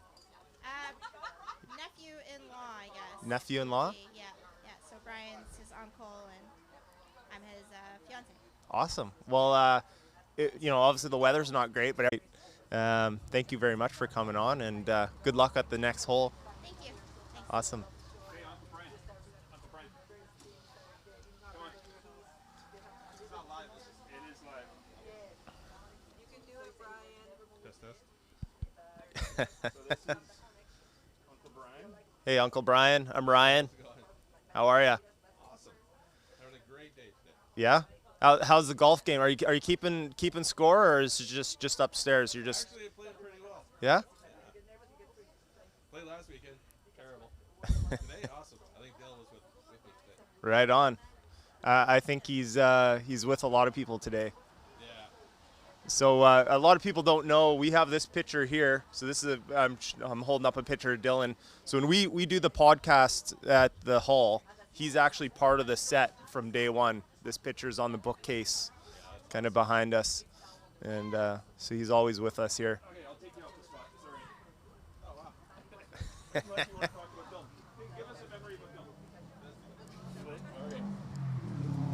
Okay, we are just waiting for Tabitha to come over, and that'll probably be our last interview. Perfect. We've got a little bit of a lull in the golf action here currently. All the pressure on people watching. Yeah, we're running out of batteries here. So. Our life is controlled by battery life. So we're here, I believe we're on hole 5, I heard someone mention. And the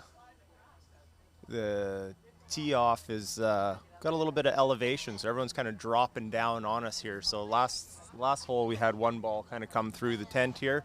We've had one go over top, and we had one kind of fly straight through. So it's no shortage of action here on hole number 5. And then we got the beer cart just past us, so people are eager to play through this hole and get themselves a drink.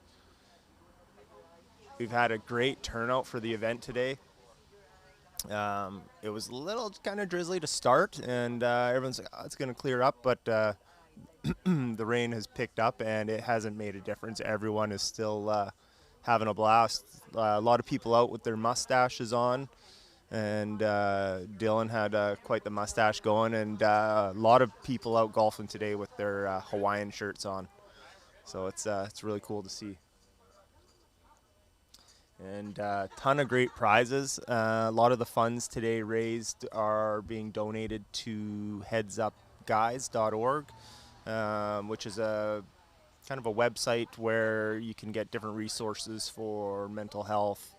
They got all kinds of different programs and resources that they can set you up with in regards to therapists, different hotlines you can call, all kinds of different things that could aid you if you find yourself in a spot where you think you could use that help. They have a self-check for mental health that you can do online. That's all anonymous. So it's a great place to donate. So that's the funds raised today are going to be donated to there. And yeah, they've raised quite a few funds. They got a silent auction here. They had some really fancy tequila that got raffled off. And yeah, it's going to be a great day. So the tab is on her way over here. She just was at the beverage cart. Yeah. So she'll be here shortly. Perfect. She's got her mustache on, drink in hand.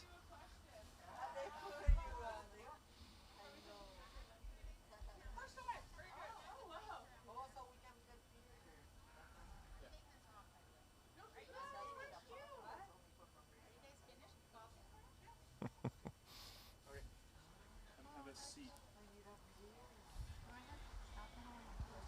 No.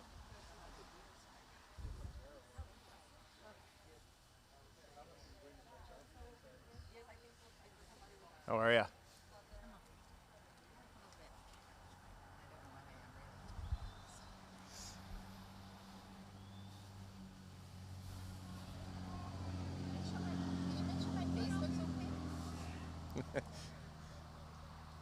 You get the same hair and makeup treatment I get. Okay. All right. Now you're going to ask me questions and I'm going to answer you. Sure. Okay. Sure, if that's how you want to do it. Perfect. Okay, so let's turn up her mic. Her mic is number 1. All right, so I'm running the switchboard today, which normally isn't my job in the whole scheme of things here. So we're at the first annual Forsythe golf tournament to celebrate Dylan's life and raise awareness. For today, a bunch of the funds are being donated to headsupguys.org, so which is a great charity. And I got your name here. I make sure I don't get it wrong. So Tabitha, Yeah. you are Dylan's mom, correct? I am. Yeah. So what does this event mean for you? It means, for me, it means that like I can honor my son's memory and help other people where I didn't have the skills to help Dylan. Yeah. And now I'm learning more about helping Dylan and helping other people. Mm-hmm. So, sorry, I had a phone call there. Sorry. So that's what it means to me, just to be able to help other people Mm-hmm. get to the right place, to get the right tools to help with Yeah. anxiety and depression. Yeah, I think it's a great cause. You know, we were discussing earlier with some of the other guests, like in everything that happens in life, you know, as tragic as it can be, there's always some good in it if you search for it, right? And I think here today is that good, right? So it's a great way to, share his legacy, Yes. but also to help the community, right? And Yes. help other people that could be in the same situation, right? Yeah. So Yeah. we this photo here of Dylan, I don't know if you've watched any of the podcasts or not, but Mark and I were like podcast cronies, so Okay. this photo of Dylan actually is on our set and has been a part of the set from day one. I know. That's awesome. It's awesome. So you can see his mustache that so many people are sporting today, and they're wearing their Hawaiian shirts. Yeah, the mustache that I hated, but he loved. And he was so excited to have all his friends at work grow mustaches, and he'd come home with a big smile on his face. He's like, I got somebody else, Mom. I got somebody else. So, yeah. So first annual, so that indicates that we'll be here again next year. We will, for sure. Bigger, better. Is there anyone you'd like to thank for coming out? And I see all kinds of wonderful donations. Like it's been a lot to put this together, I imagine. Yes, I have to thank first and foremost Shelley and Stephen, and they've organized everything. They've told me what to do, where to go, what to do, and to everybody that's put in a donation, whatever it is. Like, I feel like So and I are just two people, and we can only help a few people, but together I think we are going to help a lot of people. So there's so many people. All the donors are on the list. All the prizes are from different people that have circled us for the last 21 months. And all Dylan's friends, like, they didn't just leave us out in the cold. They come, they visit, they sit on the couch, they have their talks. We see them a lot. We're part of their lives. We show up for softball. And thank, like, my family, my friends, Dylan's friends, which are our friends. So, yeah. I think, the work that everyone's put together for this event is going to, the reach of it's farther than you'll probably know, right? It's the money's raised, the donations to the different groups. It'll help people, globally, and it's the right thing to do, right? And I think there's no better way to honor Dylan and move forward. The biggest thing I can say, as parents, I used to think if you loved your kids enough, that was going to be enough. But now I realize as parents, we need to be more educated in what's going on in our kids' lives, what's happening. Yes, Dylan and I had an extremely close relationship. We talked a lot. But when he had anxiety and depression, which a lot came out in COVID, I just thought he'd be fine. And he wasn't fine. And I didn't have the tools, but I'm learning the tools because I have, like, nieces and nephews and hopefully grandchildren one day that I want to be able to share these tools with and help, right? All in his, because he was a fun guy. He had the biggest heart. He helped everybody he knew. He is a very good person. And the thing is, like you said it there, like, we don't know what we don't know, right? You think, it's going to be good. So anyone that's listening or watching this at home, just know that, maybe it isn't good, right? And so some of these tools, it's a quick read. Everyone has a phone in their hand, and maybe you recognize some signs or symptoms that you go, oh, that's what that is. Or maybe this is what this is. And then maybe you learn some tools to start the dialogue, right? How do I approach this? How do I ask this question, right? Sometimes, when we talk to our kids, or I remember being a kid when people, you don't know what you're talking about, or whatever, right? And so there's, how adults communicate and how adults and how kids communicate are different, right? And so we need to learn these tools to open up that door and have these conversations. 100%. My husband and I are in therapy. Our girls are in therapy. And the biggest thing that we've learned from therapy is that Facebook and Instagram, not knocking it or anything, but puts an awful lot of pressure on our kids to be perfect. And nobody's perfect. So. No. And there's some power in that when you recognize that we all have room for growth. We all can better ourselves daily. And you not come to terms, but you just accept that. there's some power there, and you go, okay, yeah, no, and that's everyone, Yeah. right? And so we talked with one of the guests earlier about, you know, celebrity athletes and stuff when they use their form to share, right? Because Yeah. people look to them like, you know, they're MVP or they're this or they're that, you know, they must be perfect. Yes. And when they go, no, I struggle or I work or I strive every day to be a bit better, people go, oh, okay, I should do that too, right? And then it just opens that up, right? That it's, nobody's perfect, No. right? No. And life is a big lesson, and every day we need to learn more, educate ourselves, and know that like there is room to learn every day. Right? Absolutely. And if I would caution that if you think you know everything, right? There's no way. You're that person, right? No way. Yeah. Yeah. So I'm always open to knowledge. I you know, obviously doing this with Mark, you know, we talk to all kinds of interesting individuals, right? And we can learn something from everyone, even kids, right? Kids, younger, older. You know, I'm a big believer of learning lessons that other people maybe have learned the hard way. So if you know, if there's an older person saying, hey, you know, when you know, chances are they're speaking from experience. So I like it, and it took me a bit to learn that, right? Yeah, like Dylan was a child that struggled in school. He wasn't the best at school, but he had an amazing teacher called Mr. Dixon that led him into the pipe fitting, and he belonged to 170, and he was so proud to belong to, as he always said to me, was his brotherhood. And he belonged somewhere that fit him. It wasn't like geography and history, but it was something that he was passionate about and something that he was very good at. Yep. And it's that brotherhood is real. I can see a whole bunch just in my visual right here, but I've seen a bunch playing through, and you know, the brotherhood, the sisterhood. It's sometimes more supportive than certain individuals' family structure, right? Depending on people's family environment. 100%. Right? He was so proud of it. Yeah. Still has a sticker 170 on the door that I can't get off, so it's staying there. Okay, so we've got another guest here coming beside you. Oh. Come scooch in here, Shelly. Here's the lady that's organized everything. So you don't have to put the headphones on. Just you two can just kind of talk together. Scoot over, I'll sit with you. Oh, sorry. Somewhat organized here. Yes, so are we. The rain dampened our parade. That's okay. Okay. Joanna has everything. Okay, I'll do that. We're just getting some inside info on the 50-50 tickets. Yeah, it's in the book.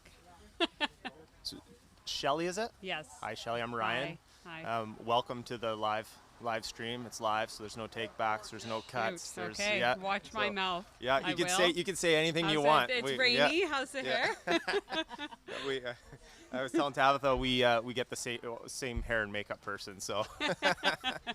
None. Where are they, Mark? Yeah. So I am who I am. So, yes. Just heads up. Do you know the dollar amount that's been raised on the heads up, guys? I know we're over 10. Yes. So we're at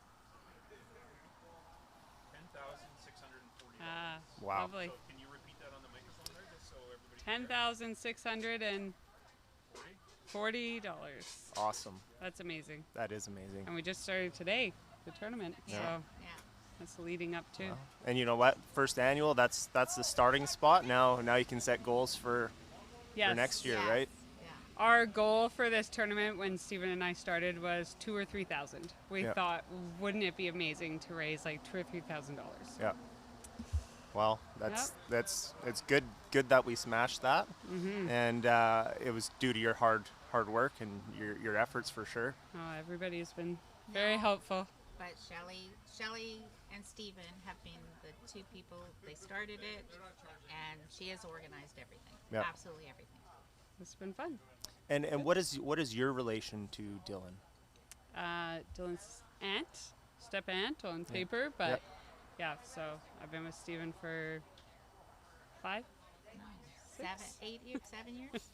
Time flies when you're having fun, right? So. Good. Well, it's and Tab's bestie. Yeah. Well, it's we've been talking. It looks like most of the people are kind of finishing their round here, and everyone was like, I hope the rain lets up, but it hasn't stymied anyone. Like everyone's out smiling, having fun. No one quit. Everyone played through.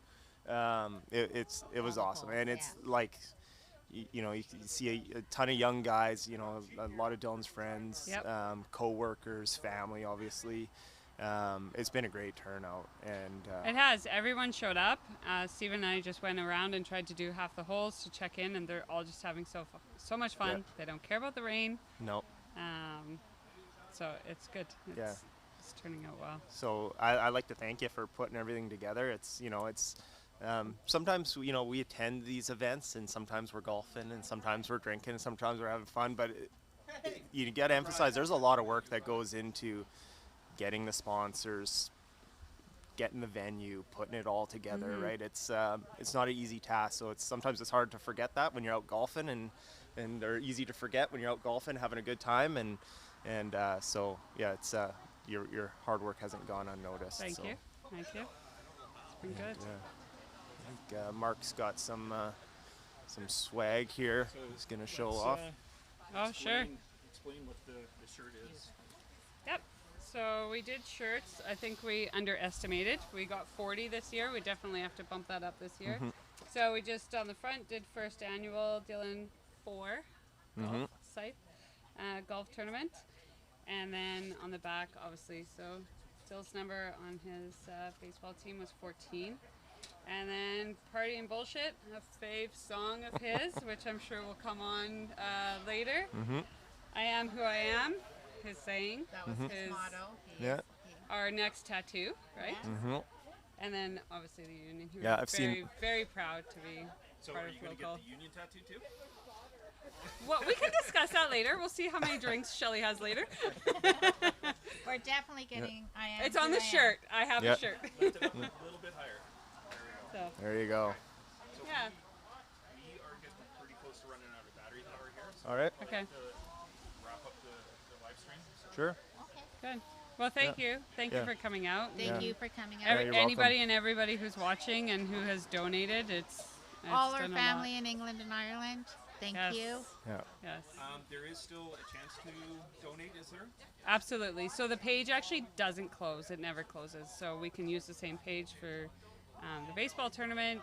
If you come to Christmas or Dylan's birthday and you wanted to do something but you weren't sure what, you can do it on the page. Awesome. We know we have some donations trickling in throughout the week, and then we'll obviously put in everything that was raised today, end of today, tomorrow, once we're organized. Awesome. So anyone watching that wants to donate, feel free to do that. It's the money's all going to a great cause. It is. And, we really got this all together because of Dylan's friends, right? And they had said to Tab last September, like, this was great when they hosted the anniversary or celebration, and they said we like getting together, but we need to do it more. So it's good to get them all together, and if we can help a few of them, or they're having a hard time. I think for our boys are kind of taught maybe to be strong and not talk, and we need our boys to talk, we need our men to talk, so hopefully this is going to help a lot of them out there. I think it definitely will. So Good. Thank you very much. It was a Thank pleasure you to very meet you much. both, and it was great to have you on. Thank you for having me Awesome. on. Thank You're welcome. you. Thanks, everyone. I think that's going to be the end of our live stream here. And we're running out of battery life. So that's a 2023 problem. And you play the music there and play us out? I can move. you can move if you'd like. Lovely. That's really nervous. I can say no. I'm not talking. I didn't feel like it was recording. That's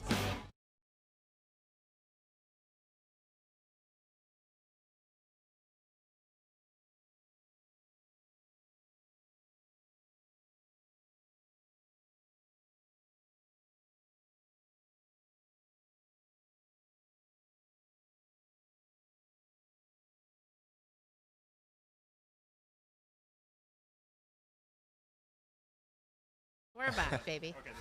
Okay, we're back on now. Yeah. So we were gone. Now we're back.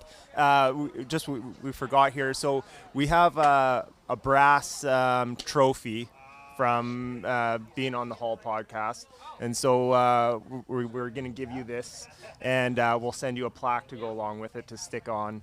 And you know, Dylan's always with us on the podcast, so we'll give you some of the podcast to be with you. So I'm so honored, and it will go on the shelf right beside Jill because we kept Jill at home with us.